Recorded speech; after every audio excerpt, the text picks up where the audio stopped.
ये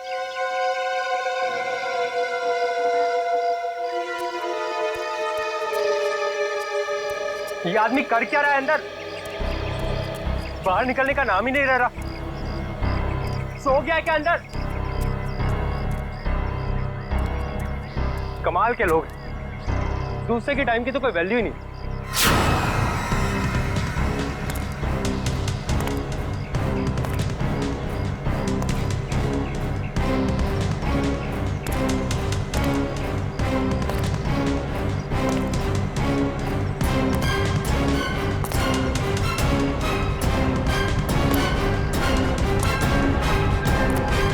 सर,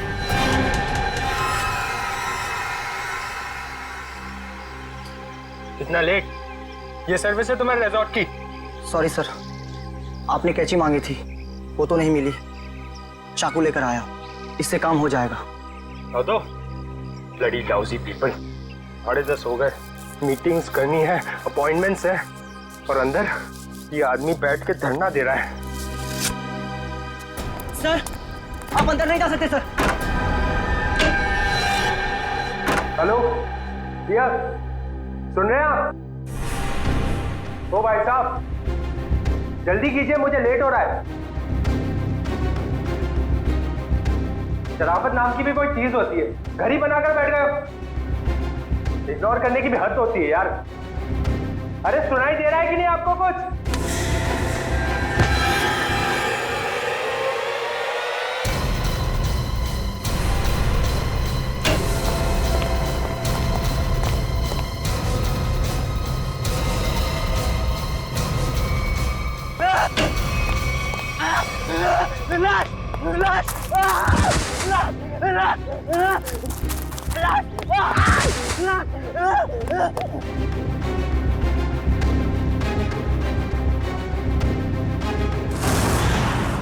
हाँ मैं पार्टी में आने की कोशिश करूंगी, कुछ प्रॉमिस नहीं कर सकती। मेरा जॉब ही कुछ ऐसा है यार, कभी भी कुछ भी हो सकता है। ठीक है, चल अब मैं रखती हूँ, बाय। नहीं, बिल्कुल नहीं चलेगा। रात को 1 बजे 2 बजे कोई भी कभी भी आके चले जाएगा। जवान लड़की के घर में रात के टाइम में किसी लड़के का आने का मतलब हम अच्छी तरह से जानते हैं। क्या चल रहा है यहाँ पे? हाँ, और ये रो क्यों रही है? आप इनसे ही पूछिए ना, इसने क्या चाला रखा है यहाँ पे। देखिए मैडम, ये सोसाइटी है और हम सब फैमिली वाले हैं, और ये कैसी कैसी हरकतें करके रखी हैं यहाँ। हरकतें? आपका क्या मतलब है? इसका मतलब ये है कि ये दोनों लड़के रात बिरात इसके घर आते हैं, दरवाजा खटखटाते हैं, शरारत करते हैं। और तुम एक बात कान खोलकर सुन लो, तुम यहाँ से खुद से चली जाओ, नहीं तो हम सब मिलकर तुम्हें जबरदस्ती यहाँ से निकाल देंगे। एक मिनट, शांत हो जाइए आप लोग। कौन है ये लोग? मुझे नहीं मालूम कौन है ये। 2 दिन से मेरी रूम पार्टनर नहीं है और ये लोग रोज रात को आके मुझे तंग करते, जबकि मैंने इनको कभी देखा भी नहीं है। देख जिया, झूठ मत बोल। तू ही हमें बुलाती है और अब पहचानने से मना कर रही है। हाँ, कसम से हमेशा खुद ही फोन करके बुलाती है हमें। देखो, झूठ मत बोलो, मैं तुम लोगों को नहीं जानती हूँ।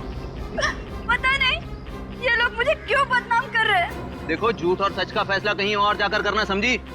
गुप्ता जी, इस बात का फैसला आप अभी कीजिए आप, और अगर आपसे भी नहीं होता है तो हम सब मिलकर इस लड़की का कमरा खाली कर देंगे। प्लीज सर, ऐसा मत कीजिए। देखो, मैं तुम्हें भाड़े पे एक घर देने के वक्त कहा था ना, हमारे सोसाइटी का रूल बहुत सख्त है। क्या बोला था ना? बोलो। प्लीज सर, इसमें मेरा कोई कसूर नहीं। फिर भी 2 दिन में मेरी रूम पार्टनर आ जाएगी, तब मैं अपना सारा सामान यहाँ से शिफ्ट कर लूंगी। ओके, 2 दिन का टाइम देता हूँ, लेकिन 2 दिन में रूम खाली हो जाना चाहिए, समझी? तुम दोनों भागो यहाँ से। अरे चलो निकलो। ठीक है जिया, ये तूने अच्छा नहीं किया। हाँ। पहले खुद ही हमें बुलाती है और फिर इंसल्ट करती है। कमाल है यार। चल चल। जिया, रोम, अगर तुम बेकसूर हो तो सच सामने आ जाएगा। रोम,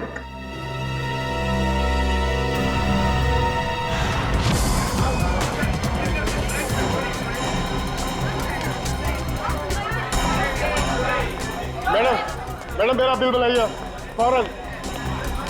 सुनिए सुनिए, जरा शांत हो जाइए। देखिए, यहाँ पर खून हुआ है। जब तक हमारा इन्वेस्टिगेशन पूरा नहीं होता कोई ये होटल छोड़कर नहीं जाएगा। मैडम आप भी ध्यान में रखिए, कोई भी गेस्ट नहीं जाएगा यहाँ से, समझे?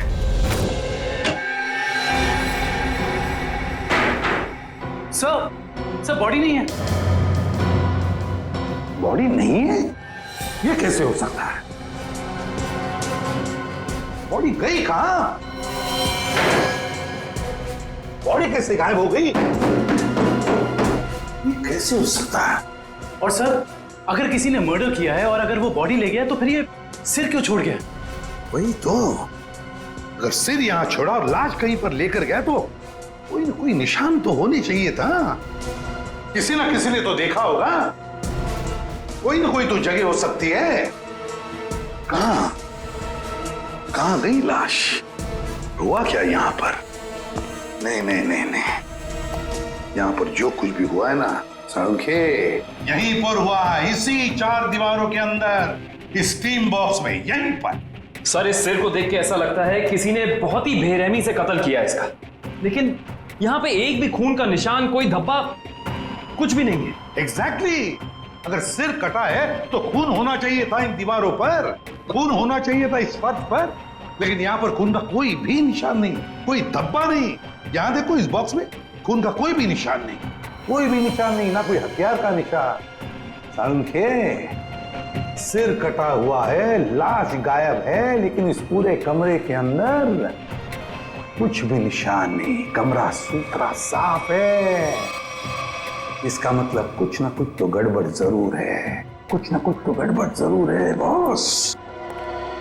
सर, हाँ सर, जिसका खून हुआ है उसके दोस्त बाहर आए हुए। ठीक है, तुम चलो, मैं आता हूँ। सांखे, देख ले इस कमरे का एक एक कोना कोना छान वाले, देख ले कुछ मिलता है क्या। देखता हूँ। सर ये रहे। आप लोग रजित के दोस्त हैं? जी सर। आखिरी बार कब मिले थे रजित? सर, आज सुबह ही मुलाकात हुई थी। तो क्या कुछ फर्क लगा आपको रजित के बर्ताव में?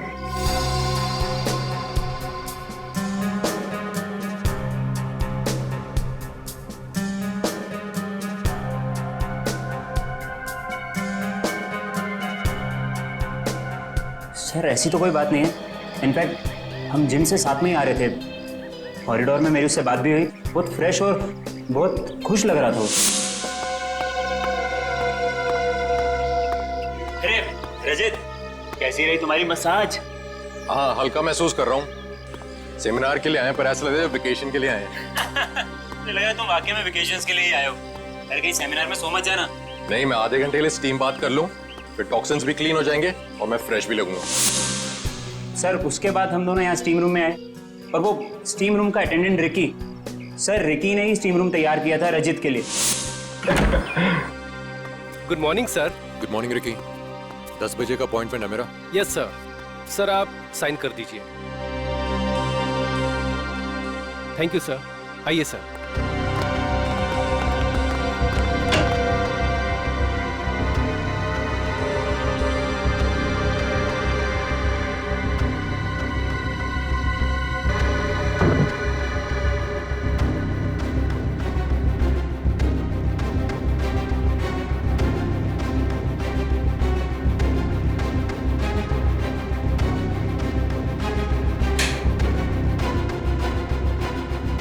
कितना टाइम लगेगा?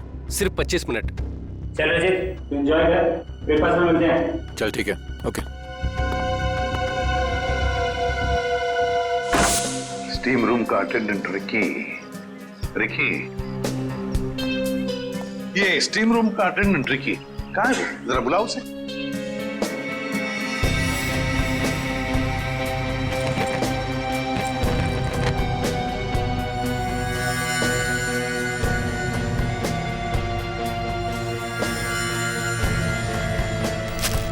सर, वो जब से हादसा हुआ है तब से गायब है। रिकी इस रिसोर्ट में कहीं नहीं। रिकी गायब है? जब से हादसा हुआ रिकी गायब है। इस रिकी का पता लगाना पड़ेगा। सर, खून, एक और लाश उधर है।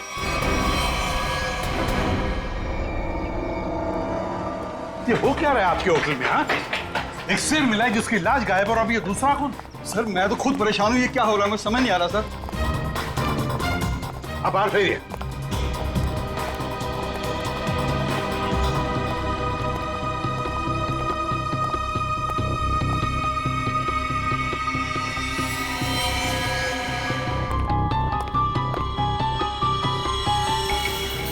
करेक्ट सर, देखो फिंगरप्रिंट चेक करो इस पर। सर हाँ, ये खाली ब्रीफकेस, स्टील की ब्रीफकेस, वो भी खाली। जरूर इसमें कुछ ऐसा सामान था जिसकी वजह से शायद इसे मारा गया। सर, ये 2 ग्लासेस। 2 ग्लासेस?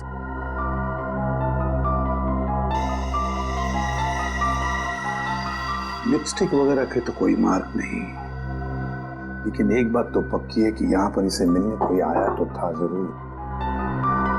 कोई ऐसा आदमी जिसे ये शायद जानता था, जरूर जानता होगा उसे। क्या नाम क्या था इस गेस्ट का? सर विनय नाम था इनका, और यहाँ पे होने वाले सेमिनार के लिए आए थे। विनय? तो इससे मिलने अगर जो भी कोई आया होगा उसका रिकॉर्ड तो हमें रिसेप्शन से मिलेगा ही ना? जी सर।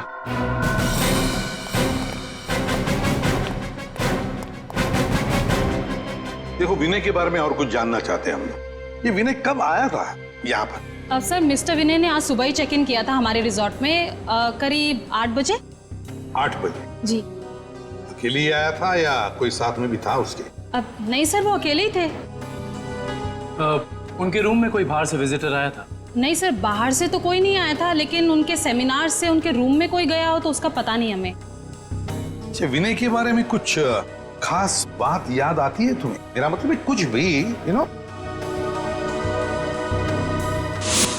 आपके रिसोर्ट में इस ब्रीफकेस के लिए कोई पर्सनल लॉकर है? आई एम सॉरी सर, हमारे रिजॉर्ट में ऐसी कोई फैसिलिटी नहीं है। ओके।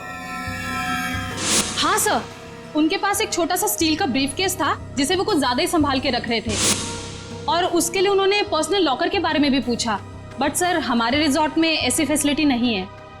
स्टील का ब्रीफकेस? लगता है ये वही स्टील का ब्रीफकेस है जो हमें उसके बेड पर से मिला है। जरूर उसके अंदर कोई कीमती, कोई इंपॉर्टेंट सामान होगा। सर ऐसा भी तो हो सकता है कि इस विनय की मौत का यही कारण हो। हाँ सर, विनय के रूम में कोई होटल के बाहर से नहीं, होटल के अंदर से आया था और दोनों साथ में ही बैठे थे। सर। हाँ करण। सर, इस फोन पर जो फिंगरप्रिंट थे उसे उठा लिया सर। Very good. देखते हैं आखिरी फोन किसका था। पार्टनर? जरूर किसी पार्टनर ने फोन किया था विनय को। पता लगाना पड़ेगा है कौन ये पार्टनर।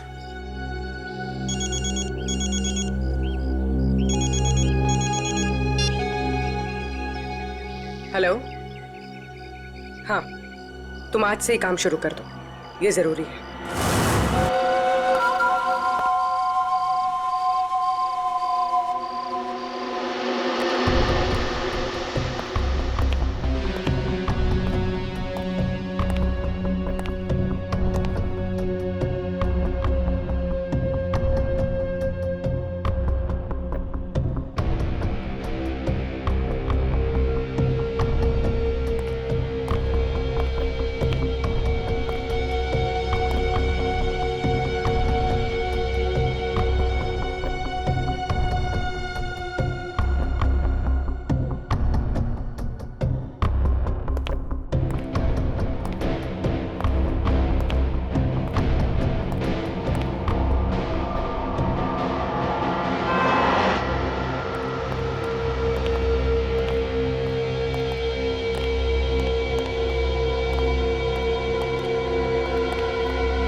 जिया,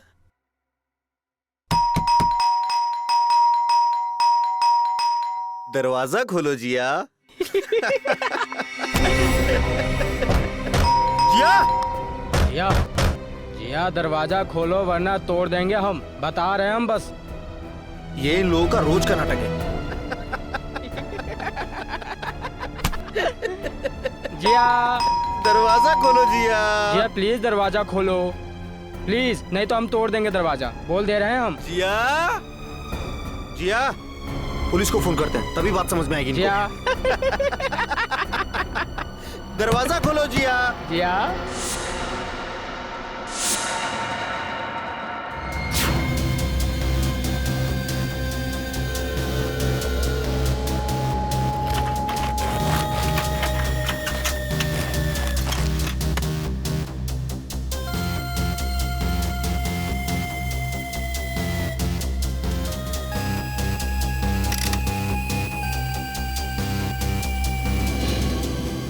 सर, आता रहेगा। सर इसकी खोपड़ी में एक अजीब बात है। अच्छा,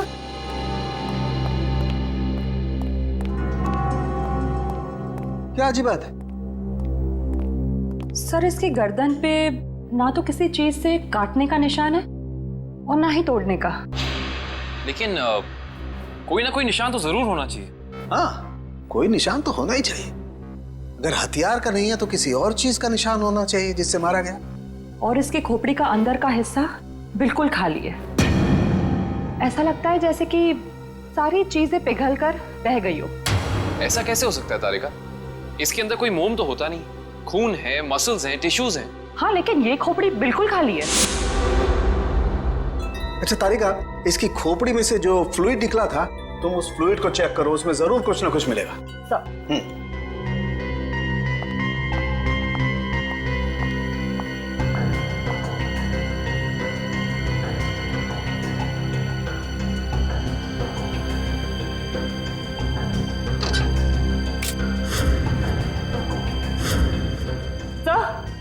ये देखिए,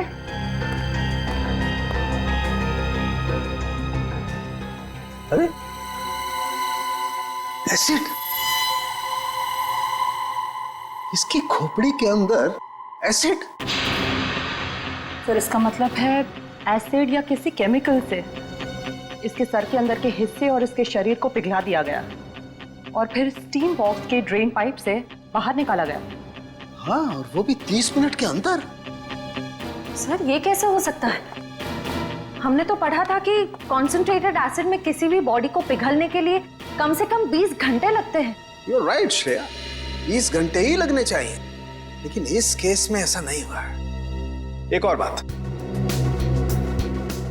इस ड्रेन पाइप में मुझे कैल्शियम फॉस्फेट, जिससे इंसान की हड्डियां बनती हैं, वो और कुछ टिश्यूज के टुकड़े मिले हैं।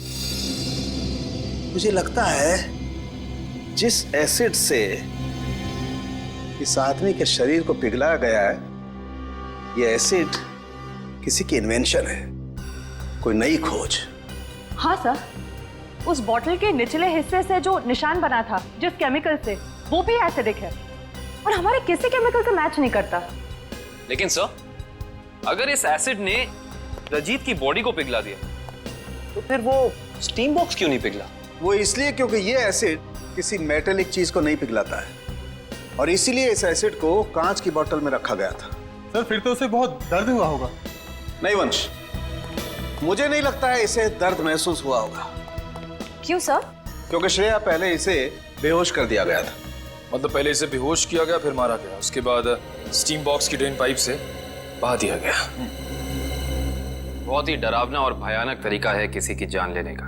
हाँ, और बहुत ही अजीब भी। ये सब कैसे किया गया होगा, ये कौन सा एसिड है, ये सब पता लगाने के लिए मुझे थोड़ा वक्त लगेगा। लेकिन सर, अगर ये किसी का आविष्कार है, नई खोज है, तो जाहिर सी बात है उसने इसके पेटेंट को रजिस्टर करवाया होगा। बिल्कुल करवाया होगा। इंटरेस्टिंग। इसका मतलब जिसने भी पेटेंट रजिस्टर करवाया है उसकी सारी इंफॉर्मेशन हमें गवर्नमेंट ऑफिस से मिल सकती है। हेलो, क्या? रजीत का? ओके। अभी पता चला है कि विनय ने जिस पार्टनर वाले नंबर पे फोन किया था वो और किसी का नहीं बल्कि रजीत का नंबर था।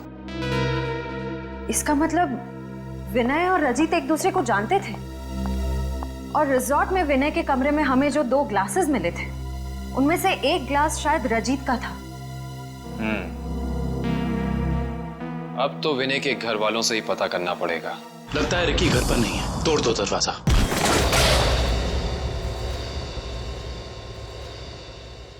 चेक करो।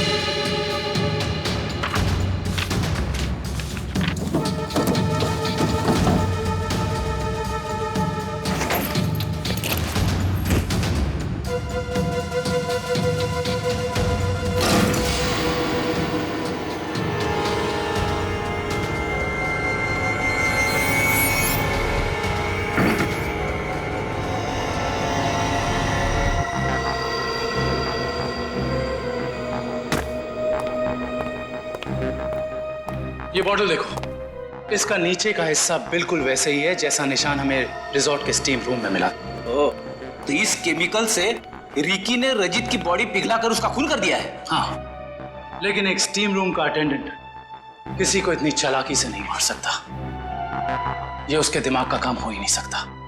कोई है जो उससे ये करवा रहा है। कौन करवा सकता है ये सब? इसका जवाब तो रिकी देगा। हाँ, और उसके लिए रिकी का मिलना बहुत जरूरी है। चलो बाहर लोगों से पूछते हैं, शायद उसे जाते हुए किसी ने देखा। एक्सक्यूज मी, आप लोग सब यहीं आसपास रहते हैं? जी जी। ये वो रिकी रहता है यहाँ पे, आप लोग उसे जानते हैं? आज आपने उसे देखा? हाँ सर, मैंने देखा उसे। बड़ी जल्दी में लग रहा था और एक बैग भी था उसके हाथ में। अच्छा, यहाँ से किस तरफ गया था वो? सर उस तरफ। उस तरफ? हाँ सर, एक ट्रक आया और रिकी उस पे बैठ के निकल गया। थैंक यू, चलो उस डायरेक्शन में देखते हैं।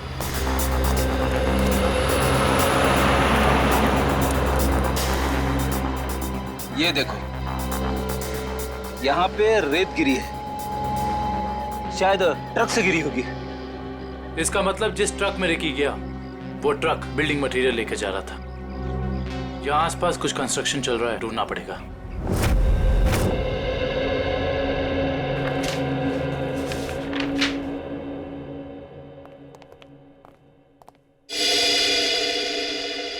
जी कहिए। सीआईडी।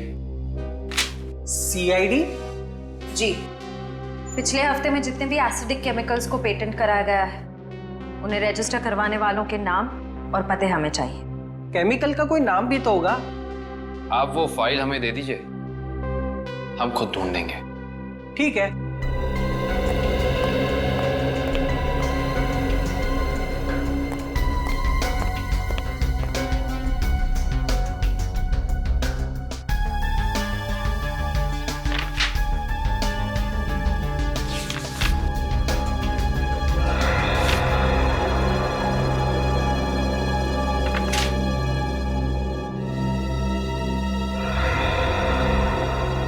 ये देखो, ये एसिड हाइड्रोवर्क्स नाम की एक कंपनी ने रजिस्टर कराया है और इस कंपनी के मालिक हैं रजित और विनय।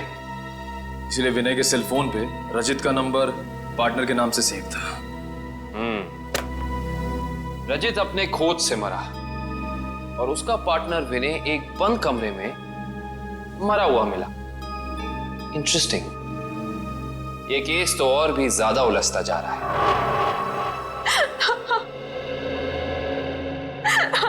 नैना जी, हमें भी बहुत दुख है विनय की मौत का। हम आपका ज्यादा वक्त नहीं लेंगे। हाँ, लेकिन आपसे थोड़ी जानकारी चाहिए हमें। मुझे तो अभी भी समझ नहीं आ रहा कि विनय से किसी की क्या दुश्मनी हो सकती है। बेहद शरीफ और मिलनसार इंसान थे मेरे विनय। अच्छा, ऐसा कोई हादसा या कभी उनकी किसी के साथ कोई तू मैं हुई हो या कोई दुश्मनी, कुछ याद है आपको? दुश्मनी तो कोई नहीं थी, पर हाँ, कुछ दिनों से उन्हें कुछ धमकी भरे फोन जरूर आ रहे थे। धमकी? कौन थे ये लोग? मालूम नहीं, पर मैंने बहुत समझाया उन्हें कि उन्हें जाके पुलिस में कंप्लेन कर देनी चाहिए, पर उन्होंने मेरी एक ना सुनी। कहते रहे नहीं कि कोई मजाक कर रहा होगा। सीरियसली लिया ही नहीं इस बात को। नैना जी, आप हमें हाइड्रो वर्क्स के बारे में क्या बता सकती हैं? हमारी इंफॉर्मेशन के हिसाब से विनय और रजीत दोनों पार्टनर्स थे और इन दोनों ने मिलकर एक बहुत ही खास केमिकल की खोज की थी। देखिए, मैं बस इतना जानती हूँ कि वो दोनों साथ में काम कर रहे थे, बस। देखिए नैना जी, उसी केमिकल का इस्तेमाल करके पहले किसी ने रजीत को और फिर विनय को मार डाला। ऐसा कैसे हो सकता है? वो केमिकल तो विनय अपने साथ लेकर जाने वाले थे, एक ब्रीफकेस में। उन्हें सेमिनार में कुछ पेपर सबमिट करने थे और वहीं उन्हें रजित से भी मिलना था। अच्छा नैना जी, क्या पहले कभी ऐसी कोई घटना हुई है जिससे हमें कोई सुराग मिल सके? ऐसा कुछ खास तो नहीं, पर हाँ, कॉलेज के दिनों में जब वो जूनियर कॉलेज में पढ़ते थे तब कुछ तो केस हुआ था जिसकी वजह से उन्हें कॉलेज से रेस्ट्रिकेट कर दिया गया था। अच्छा, वो केस क्या था, कुछ उसके बारे में पता है आपको? देखिए, मैं ज्यादा कुछ नहीं जानती, पर बस इतना पता है कि कुछ तो केस हुआ था जिसकी वजह से उन्हें रेस्ट्रिकेट कर दिया गया था बेवजह। कौन सा कॉलेज था ये? GRN college. Thank you. Vinay और रजीत के खून का इस कॉलेज की घटना से क्या संबंध है, पता करना पड़ेगा।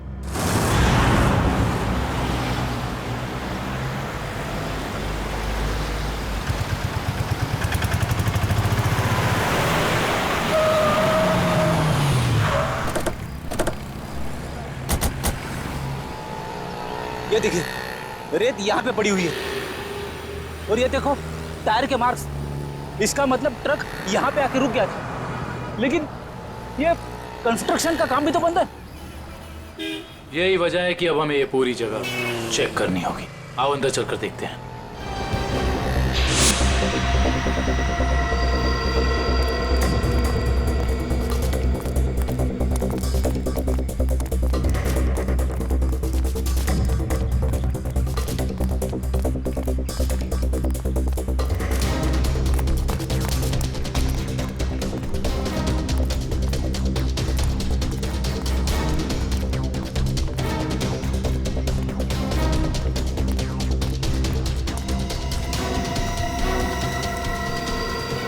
सर, रिकी यहाँ पे है।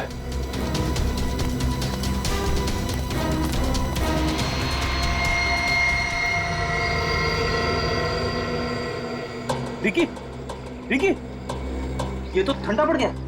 हाँ सर, इसकी स्किन भी कड़क हो गई है। पहले इसे हॉस्पिटल पहुंचाओ।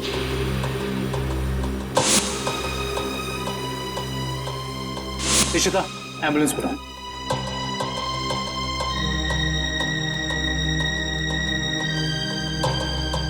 इसके शरीर पे जेल जैसा कुछ लगा हुआ है, जिसकी वजह से इसका शरीर अकड़ गया होगा। और ये देखिए, आसपास के पत्थरों पे भी जेल जैसा ही है। ये देखो,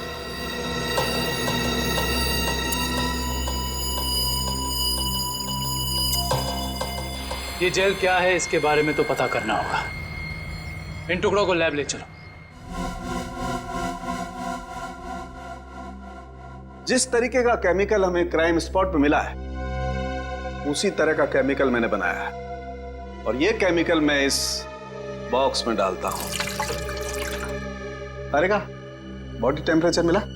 नॉर्मल है सर। गुड। इस स्टीम बॉक्स में जो बॉडी है, ये लगभग इंसान की बॉडी की जैसे ही है। आपका कहने का मतलब है क्लोन की तरह? ऐसा ही समझ लो। अब इस मशीन में हमने जो केमिकल डाला है, उसकी स्टीम हम इस स्टीम बॉक्स में पास करते हैं। लगभग 30 मिनट तक हम स्टीम पास करते हैं। उसके बाद देखते हैं क्या होता है।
गजब हो गया सर, 30 मिनट में पूरी बॉडी डिसॉल्व हो गई। हाँ निखिल, ये केमिकल बहुत पावरफुल है। थोड़ी सी मात्रा में पूरी की पूरी बॉडी पिघल करके बह जाती है। रिकी की बॉडी भी इसी केमिकल की वजह से फ्रीज होकर के अकड़ गई थी। आई सी, बहुत ही खतरनाक केमिकल है ये।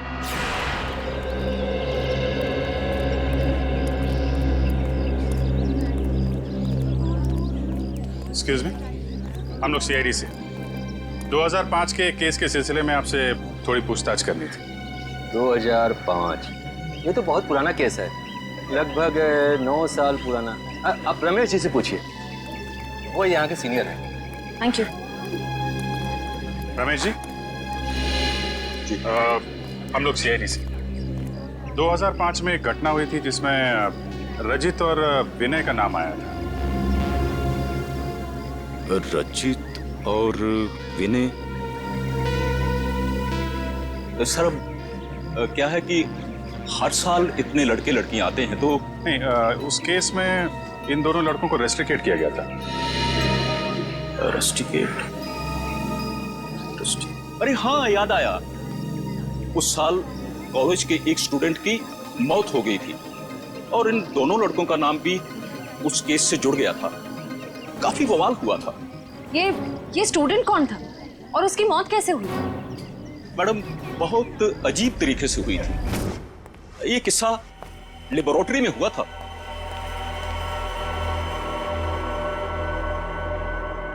इतनी देर तक कौन काम कर रहा है? कौन काम कर रहा है?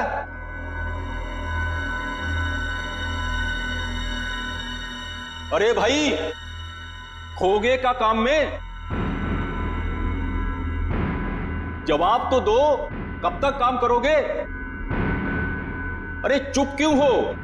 बताओ, मैं लेबोरेटरी बंद करूं या खुली रहने दूं?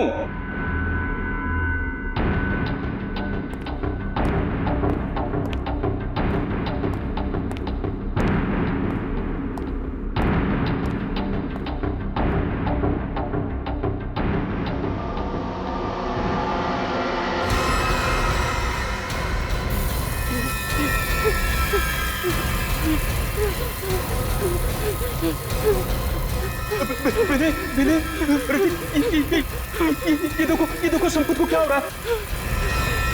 सर बचाइए इसे, प्लीज सर, बचाओ इसे। सर देखिए ना संपत को क्या हो रहा है। सर देखिए ना।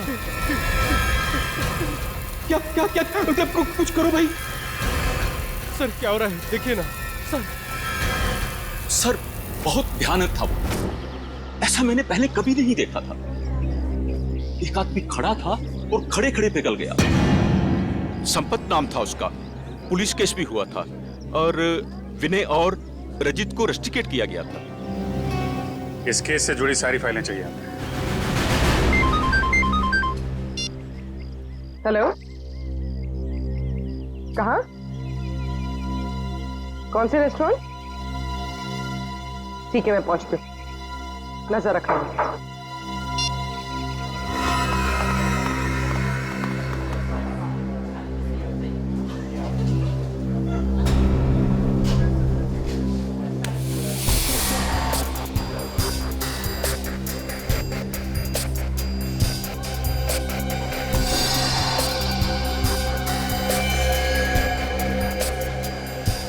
मजा तो आता है यार।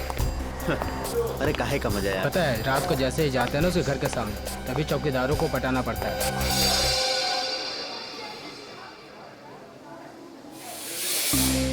मैडम, आप यहाँ कैसे? तुम लोग क्या समझते हो? तुम लोग कुछ भी करते रहोगे और तुम्हारा कोई कुछ नहीं बिगाड़ सकता। मैडम, हमने क्या किया? एक लड़की का जीना हराम कर रहे हो और पूछ रहे हो क्या किया है? टेढ़ी बात करोगे ना तो सीधा करना हमें आता है। क्यों कर रहे हो ऐसा? मैम, हम खुद नहीं गए उसके घर, वो खुद ही हमें बुलाती थी। हम पहले भी बता चुके हैं मैम आपको। और मैडम, आपको जानना ही है तो आप जिया से बात करो ना, वो क्यों बुलाती है हमें? वो झूठ नहीं बोलती है। सर हम सच बोल रहे हैं सर, हमारा यकीन कीजिए प्लीज। हाँ जानता हूँ, राजा हरिश्चंद्र के चेले हो ना तुम लोग। देखो, लास्ट चांस करो, सच सच बताओ, उस लड़की को क्यों परेशान कर रहे हो? और अगर सीआईडी का तरीका अपनाऊंगी ना तो तोते की तरह बोलना शुरू कर दोगे।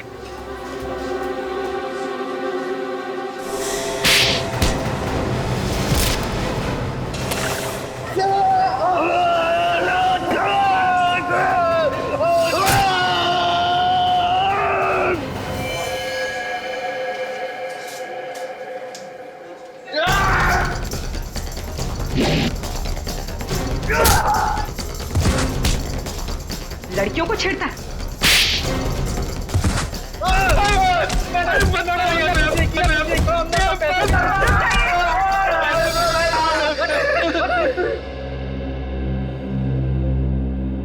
किसके कहने पे किया ये सब? एक्सपेरिमेंट हो रहा था साइंस लैब में 2005 में और बेस्ट इन्वेंशन करने वाले को स्कॉलरशिप मिल रही थी। ये तो स्टूडेंट पिघल के मर गया था संपत। इसने एक स्पेशल एनेस्थीसिया बनाया था बेहोश करने की दवा जो किसी भी मसल को 5 मिनट के लिए फ्रीज कर सकती थी। और ये रजित और विनय, इन्होंने एक ऐसा केमिकल बनाया था जो किसी भी चीज को 30 मिनट के अंदर पिघला सकती थी। सर ये देखिए।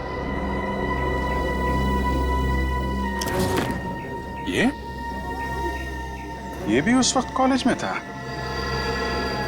पर ये बात उसने हमसे छुपाई।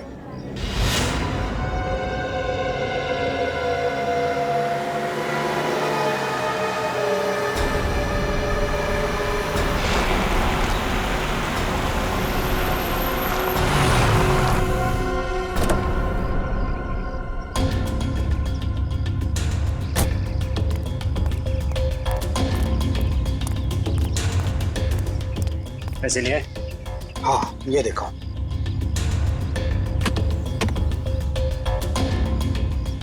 अब खुश? गुड। ये रहा तुम्हारा सामान।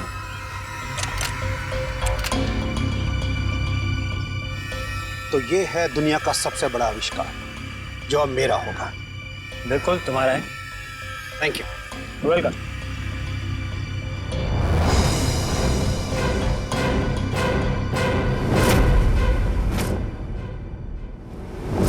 ये छुप छुप के क्या कर रहे हो? हैं?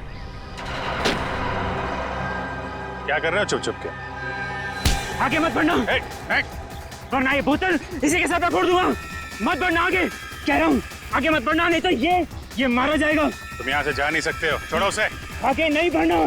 कहा ना, मैं झूठ नहीं बोला, झूठ नहीं बोला मैं। पीछे रहो, आगे मत बढ़ना।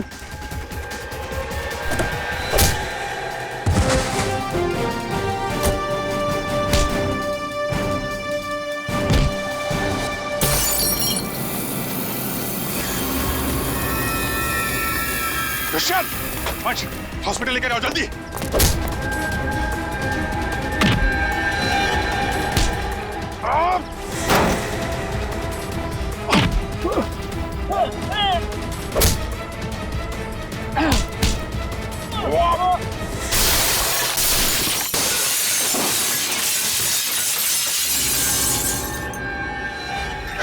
हाँ, मैंने ही मारा उसे।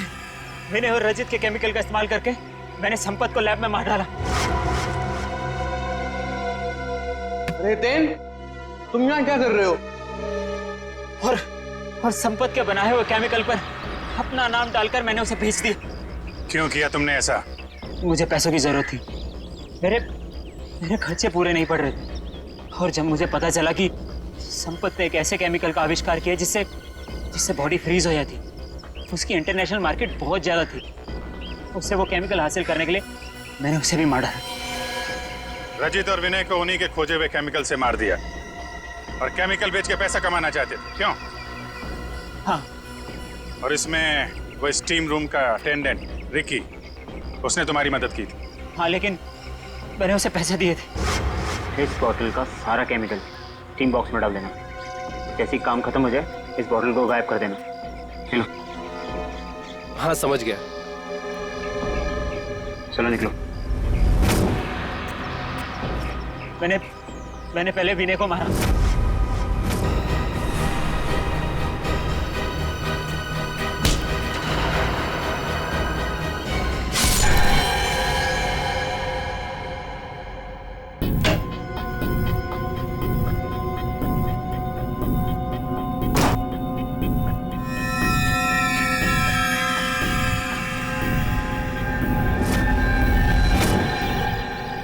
फिर रिकी की मदद से मैंने रजित को खत्म कर दिया।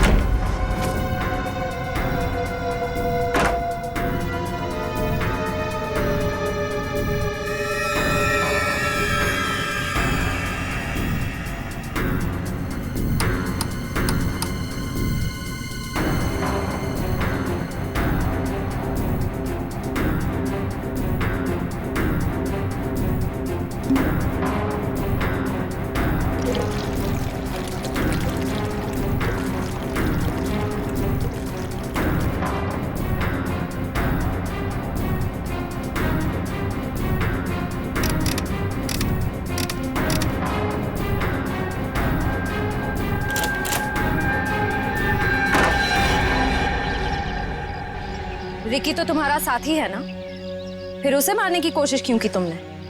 रिकी मुझे ब्लैकमेल कर रहा था। मैं सोच रहा हूँ कि जुबान भी कितनी कीमती चीज है, अगर फिसल जाए तो करोड़ों का नुकसान करा दे, इज्जत गवा दे, फांसी चढ़वा दे। मतलब? वो केमिकल की बोतल मेरे सीने में 2 मर्डर्स के राज बहुत ज्यादा है। जुबान जेल नहीं पाएगी,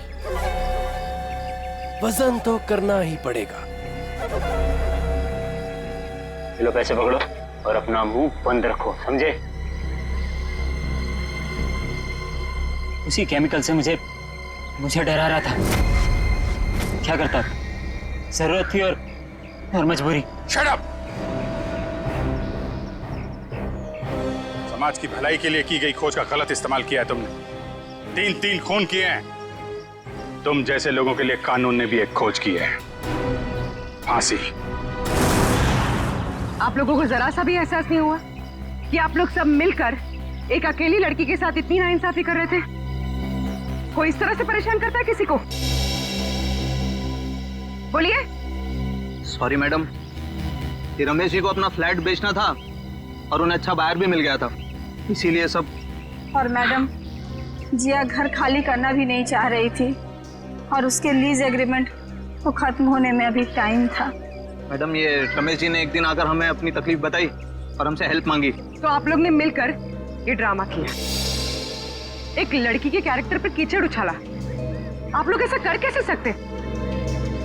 और रमेश जी, आप पैसों के लालच में इंसानियत भूल गए। सॉरी मैडम, मुझसे गलती हो गई, अब ऐसा नहीं होगा। जिया अब यहीं रहेगी, इसी फ्लैट में। जिया, मुझे माफ कर दो। I am really sorry. Please sir, sorry बोल के मुझे शर्मिंदा मत कीजिए। थैंक यू मैम, आपने मेरी बहुत हेल्प की, वरना मैं अपने पेरेंट्स के पास वापस चली जाती।